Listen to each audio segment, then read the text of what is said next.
alivyoimba hajaona kama umesema kelele. Mimi nilikuwa namwambia Kim anaelezea nyimbo ambayo ananyanyapaa kisa mimi nimeusu dada ananyanyapaa. Hebu nione 17 yako. 17 Pro Max.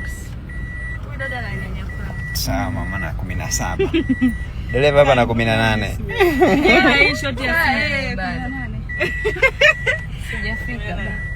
Eti 18. Hivi sasa tulikuwa na 13 wewe.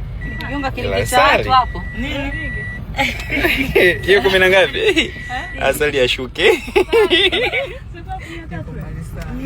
Ana 18 mnadharau 18 ya watu mambo ya kimungu. Yaani hapa sioni jamani.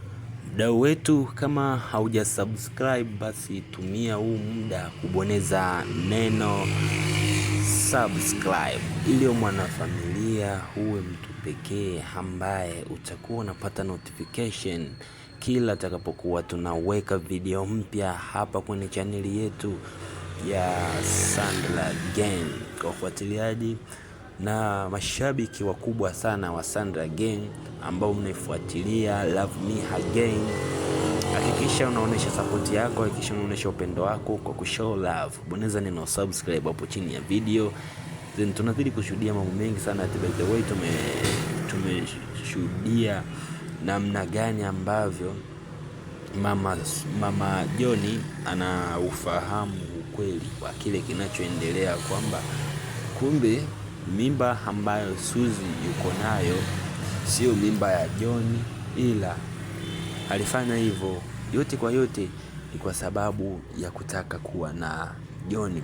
Sasa hichi ni kitu ambacho tunaona mwisho wa siku kikija kigundulika, ama mama yake Johnny alivyokuja kuona hichi kitu mwisho wa siku Tan akikigundua, ambaye ni baba yake na Johnny, basi hapo mbeleni yanaweza yakatokea makubwa zaidi ambayo ukutegemea kuwa yatatokea kwa kawaida. Sasa ni kitu ambacho tunakiona, na kwa sasa hivi mama Johnny ameamua kumsamehe na Suzy ameamua kumuomba mama Johnny amtunzie hii siri, kwa maana yeye ndio mtu pekee ambaye anajua ukweli kwamba mimba ya Suzy sio mimba ya Johnny.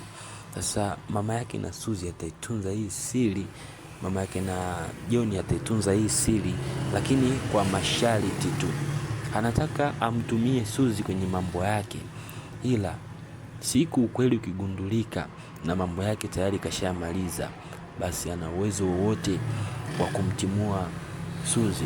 Sasa ina maana kwamba hapa kitu ambacho kinafanyika, mama Johnny anamtumia Suzy, yani Suzy anatumika yeye mwenyewe pasipo kujijua. Anaamini kwamba ametunziwa siri yake, kwamba hakuna mtu ambaye atakaye kwenda kujua pasipo kujua kwamba yeye ndo anakwenda kutumika. By the way, nini ambacho kitatokea? Hakikisha una show love, unaonesha upendo kwa kubonyeza neno subscribe. Mengi ambayo yanajiri na ni mengi ambayo tutakuja kuiangazia hapa. Asanteni sana.